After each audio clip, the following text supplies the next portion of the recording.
Now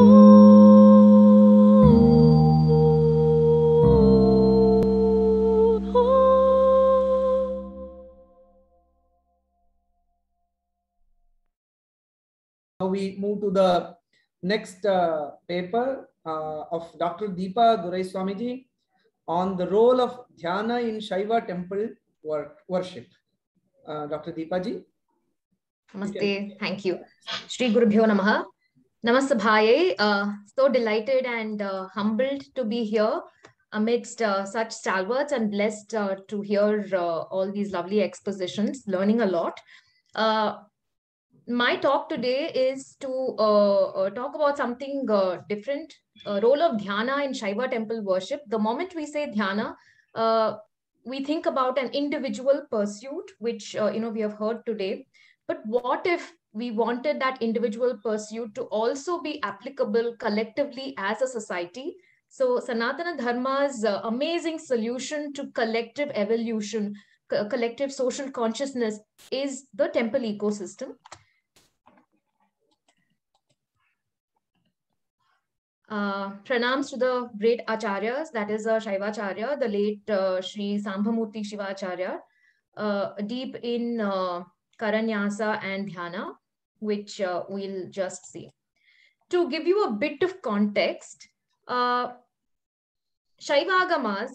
you will hear, for the benefit of those who are listening in and not the scholars, of course, temples are based on the agamas, different kinds of temples. Shaiva temples based on the Shaiva agamas, and my focus is going to be from the point of view of Vaidika Shaivism. The easiest way to understand Shaiva agamas are they are canonical texts, just like the Vedas. Vedagamau maya proktau lokas rishte pura shive, understood as the shrotas or a stream from the faces of 5 faces of Lord Shiva. You see the 5 faces here. And the Shaivagama worldview says that the ultimate reality is Parashiva. Also in his active form is Pati, who is the Lord. His role is Panchakritya. We want even God to have a role. So the Agama says that his role is to do this Panchakritya, which is Srishti, Sthiti, Samhara, Tirodhana, Anugraha, which itself, all of this itself is an act of grace. Creation itself is an act of grace because the Pashu, all the souls, so the tradition says they are eternal, the eternal entity, just like the Pati. They are all pervasive. They could be as Chaitanya as the Lord. They are many. However, they are bound by something called the Anava Mala, which you can understand it as a very dark shrink wrap, which sort of constricts the Pashu, the soul, to something very tiny. It has become Anu. That is why the Mala is termed Anava Mala, because something that can take an infinite entity and make it into something as small as an Anu is the Anava Mala, which is a covering which exists from the beginning. And in order to remove the covering, the Lord creates, Maya and gives the Pashu a Sharira so that it can work out all these Mala. And therefore, the third eternal entity is Pasha. Pasha you can understand as a rope, something that ties, which is the bond. So the Pashu, the souls, are bound with Anava Mala, and then karma and maya, and they have to work it out and reach Pati. So that is the basic construct of Shaivagamas, and this is the way they understand our dharma, artha, kama, moksha. So the path towards moksha is actually the path towards Pati.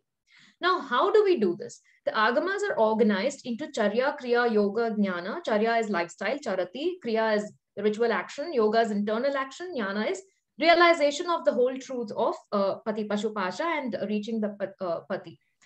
But this is only the textual organization.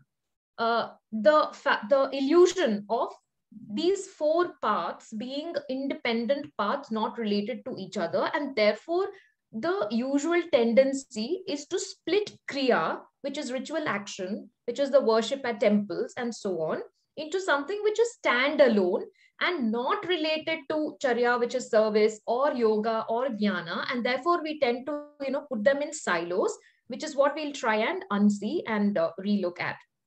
The temple ecosystem is a matrix of all the 4 parts. You can't differentiate one from the other, or rather it's collective. And it's for both individual and collective acceleration. Now, how do we do this? The agamas say you can do this through puja, the simplest way. One is Atmartha, which we do at home. But the special thing that happens at the temple, which is even more powerful, the way to look at it is like using a battery at home and then having this huge power station. So the temple generates it instead of using something which is stored. That puja is called Parartha Puja, which is for the benefit of all creation. And the Shaivagamas have said that the Lord Shiva says, I have created a set of people for my own puja, which are the Adi Shaiva. They are not classified under the Chaturvarna. They are Shiva Srishti as against the Brahma Srishti, which is the rest of the world. And their task is to access this energy of Shiva, establish the temple and worship, and ensure that energy or that Sannidhya is sustained for the benefit of the world. This they do through something called Nitya Puja, Nitya, daily and eternal. Okay.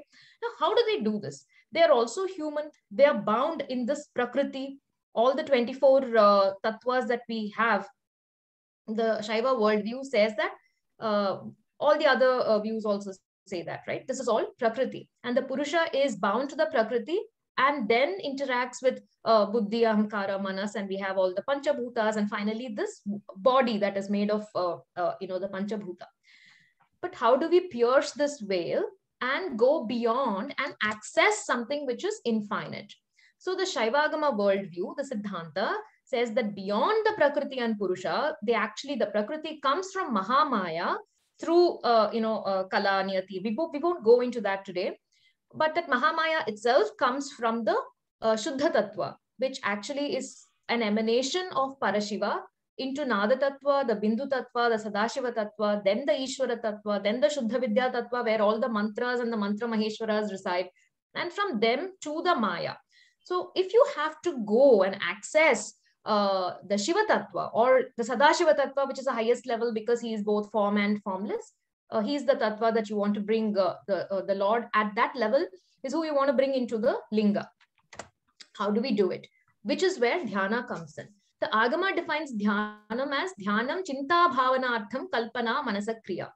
So if you look at the traditional definition, Monier Williams says causing to be, affecting, displaying, manifesting. It's imagination, fancy, meditation as well. However, Richard Davis, who his brilliant work on Ritual in an Oscillating Universe, he writes about Bhavana as imaginative recreation.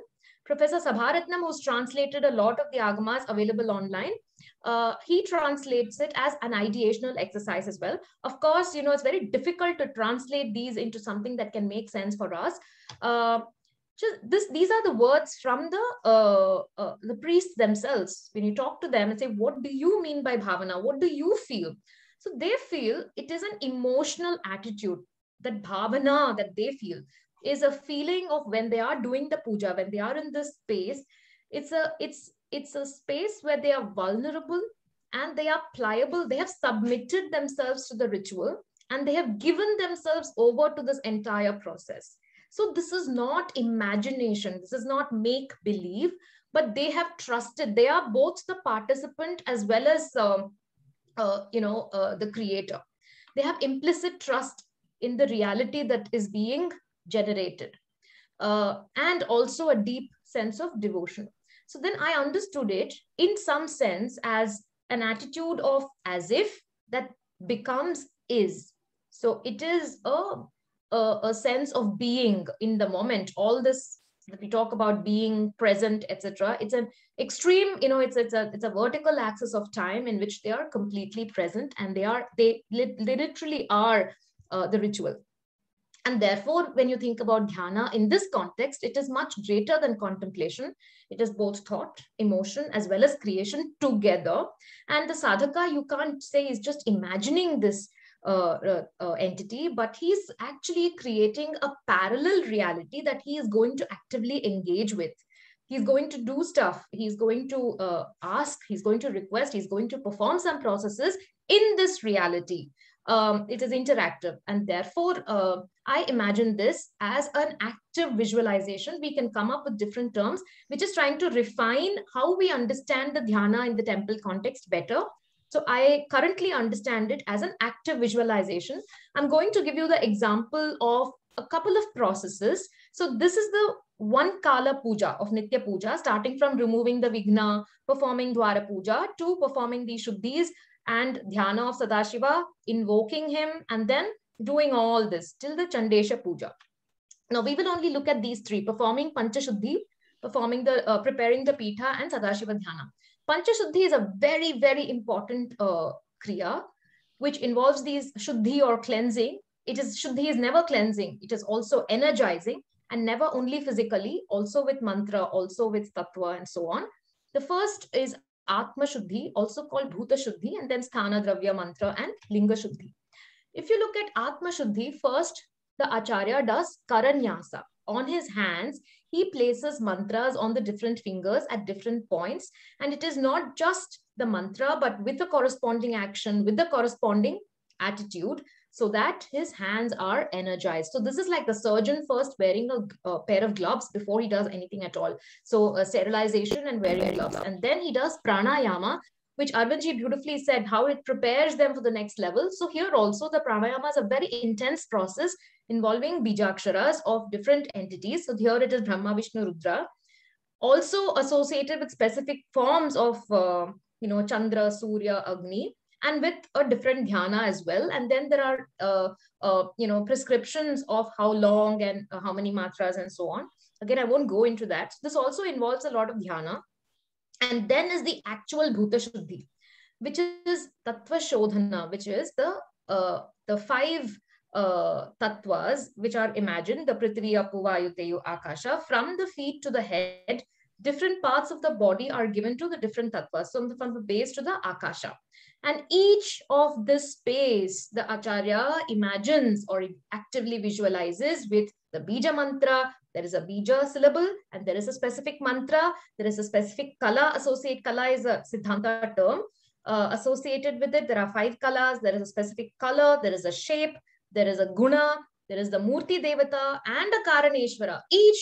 All of this comes together to cleanse or to prepare that tattva, which is also then linked to his body. So now he is cleansing his entire body from feet to the head. And then this Mahamaya Sharira, all the Atmas that he has, the different, he brings them together, he burns them in Jnana Agni, and then he gives himself a Divya Sharira, because it doesn't make sense for a physical body to go access the Sadashiva level. So he needs the Divya Sharira. And in this Divya Sharira, also called the Shakti Sharira, he Anganyasa, all these different parts of the Shakti Sharira, he again places the different mantras. And the Purva Kamikagama says, Dikshito Yaf Puman Sakshat Jivan Muktasya Uchate. He is Sakshat Jivan Mukta at this stage. And then Sthana Shuddhi, again, he has to, he imagines that this entire space is surrounded by a prakara, which is surrounded by a moat, so that other forces don't interrupt this puja. He strengthens it with a mantra. And Dravya Shuddhi, he cleanses all the material that are available for puja also with a mantra. And then Mantra Shuddhi, again, is a process involving silence and meditating on the Shuddha Tattva, where all the mantras and Mantra Maheshwaras reside. And then he does Linga Shuddhi, where the previous days, Nirmalya, all the dried flowers and so on, they are taken out. And then he does Abhisheka with the Samanargya water. Now, then he envisions, for every ritual, he envisions a Lord as being seated on different kinds of asanas. So during Avahana, the Lord is on Padmasana, Anantasana, in Snana, Vimalasana, and Archana, and so on. So even the asanas have to be envisioned. And there are shlokas for those as well. Now, he is going to invoke the Lord in the Linga. But before that, he is going to prepare the Linga Pitha. Just as before the president arrives, the retinue arrives. So first in the Linga Pitha, in the Vayu direction, he invokes Ganesha. For all of these, again, he has to, there is a Dhyana Shloka of Ganesha, then he invokes him and worships him. Then he invokes his Guru Parampara in the Ishanya direction and he worships them. Then he, again, this is a process of visualizing his own Divya Deha and says, Jivo, Smin, Shiva, I am Shiva. You have to be Shiva to worship Shiva. And then he visualizes the Adhara Shakti. He imagines that the entire asana is permeated with the Shakti, because there is nothing physical. There has to be a Shakti which holds it together. And then he invokes Ananta. Then he invokes Dharma, Jnana, Vairagya, and Aishwarya as the 4 legs of this asana. And then he invokes Ichha Shakti and Jnana Shakti. And then the 8 different Shaktis with Siddhis as 8 lotus petals. And then he invokes Manonmani, who is the Shakti of Sadashiva in the Karnika, the Sun, Moon, Vishnu. So all these Brahma, Vishnu, Rudra are all invoked. Agni and Guna are all invoked. Now, this is a picture from ruins in Cambodia. And I was just amazed that this looks like, because the Shivalinga Pitha, which is broken, and you can see the 8 petals. And there is no reason why they should have this here, but it just seemed like, the mental visualization of the Acharya is also now depicted. See how closely the Acharyas and the Shilpis have always worked together. Now, after that, he's going to do Sadashiva Dhyana, which is one of the most important parts of the puja. He is beautiful. He's a 16-year-old young, youth. He's shining. He's crystal colored. He's shining like a crystal with 5 faces, 10 shoulders. He's very calm. He's seated on a simhasana, which is made up of mantra. There is nothing physical about it. And then again, there is a white lotus on top of it. He's seated on that. He's holding all these khadga, keyura, etc. His Abhaya Varada Mudra. So beautiful. And then what are the meaning of all this? The 3 eyes are actually Ichha, Jnana, Kriya, Shakti. The moon is the power of knowledge, and so on. So with all this, then he meditates on this form, this wondrous form of Lord Sadashiva for a while. And then he looks at the linga and he imagines that on this base that he has created, there is Ananta he's brought. Ananta is there. All the Ichha, Jnana, Kriya Shaktis are there. Adhara Shakti is there, and Manonmani is already there, Ganesha is there, and then Brahma, Vishnu, Rudra are there. And on top of them, he invokes a column of fire, which is actually the body of the linga, which is the Ishvara Tattva. He invokes the Ishvara Tattva in that column of fire. And on the crown of that column, he invokes Sadashiva. The dhyana that he has already performed, he invokes the Sadashiva Murti. And then once he is present, the worship goes on. He's Avahana, Sthapana, Sanidhi. We won't go into the details of the worship. This is the intense level of, this is linked to all the tattvas, which is jnana. All of this is philosophy. This is yoga. This is kriya. And this is service. There is no artificial division between charya, kriya, yoga, jnana, and this beautiful inner world, which actually accesses one of the highest levels and brings it forward. And there are also dhyana shlokas for other deities. So you have the different forms of Kumara with 1 face, 6 faces, different forms of Shiva, different forms of Devi. There's lots and lots of dhyana shlokas which also help us visualize when you want to meditate on them. So for Lalita Sahasranama, it's a Sindhu, Rarana Vigraham. So you have a beautiful Vigraha. And similarly for the sculptors also, to craft the murtis, they have these dhyana shlokas. The Agama also talks about dhyana as yoga, as we have seen earlier. There are places where the Acharya has to say Jivosmin Shiva, which is where it is a yogic process rather than a visualization process. So during Bhasma Snana, for example, he holds the Bhasma or the Vibhuti in his hand and he does Paramikrita. He meditates on it and then he contemplates its identity. The Bhasma itself is the Supreme Lord, which is why the Bhasma itself is capable of purifying just by dharana of the Bhasma.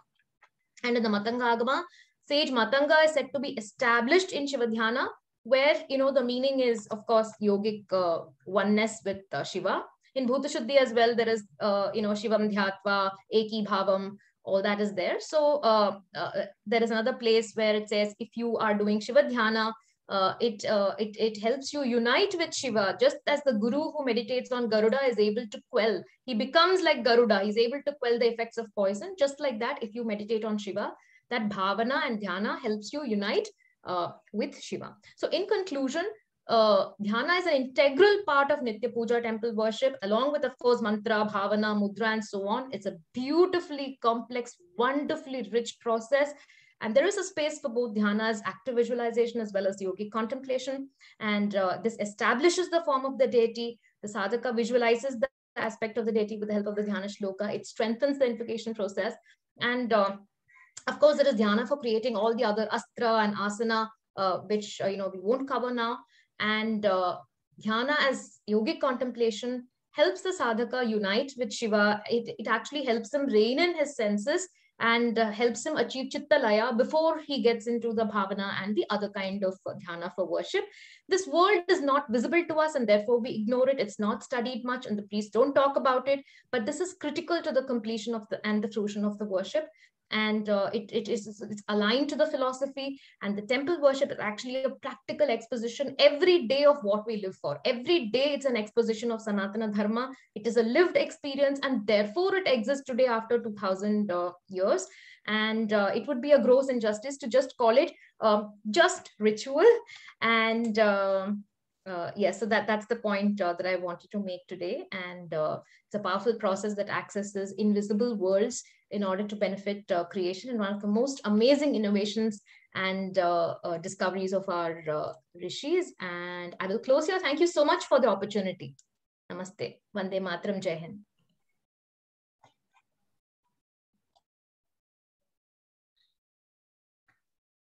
Thank you very much, Deepa ji, for that.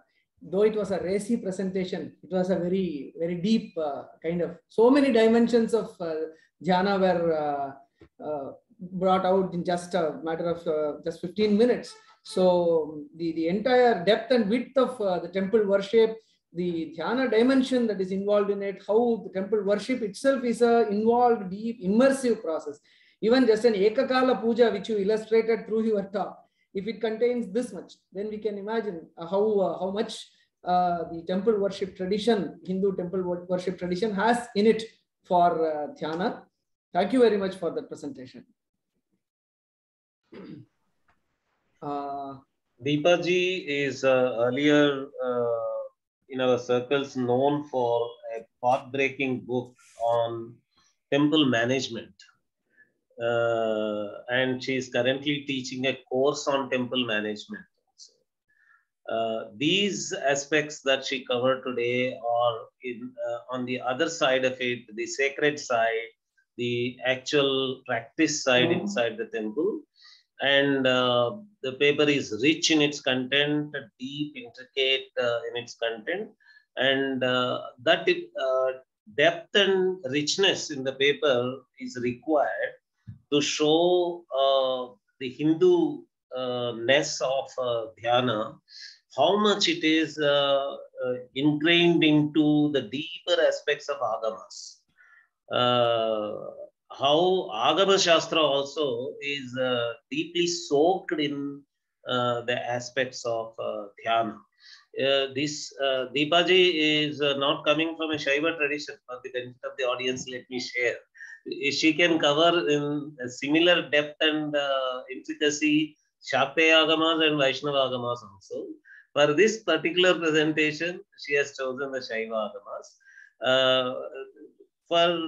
If any other scholar takes up a Vaishnava Agama or a Shakteya Agama also, we can see a similar depth of dhyana involved in all the Agama practices, Agama Shastras. That is the depth of Hindu dhyana inside the actual characteristic Hindu practices temple. And in that characteristic Hindu practice temple, if dhyana is involved so much, how can people say dhyana is not Hindu? That's the whole point. Thank you very much, Dr. Deepa ji. You are an asset for us. Thank you very much. I just add one more point that dhyana was not, as shown by Deepa ji, it was not limited only to the priest or the individual practitioner. It was also connected with the shilpi. The shilpi, it was inclusive. Dimension of dhyana was also beautifully. There is going to be a paper on shilpi aspect also. We are going to have a paper on the involvement of dhyana in the Sthapatya practices. The paper presenter is going to talk about involvement of dhyana both in Sthapatya and the Kavya creation. One paper is going to be there on that. Thank you. Thank you very much. Thank you. Thank you very much, Deepa.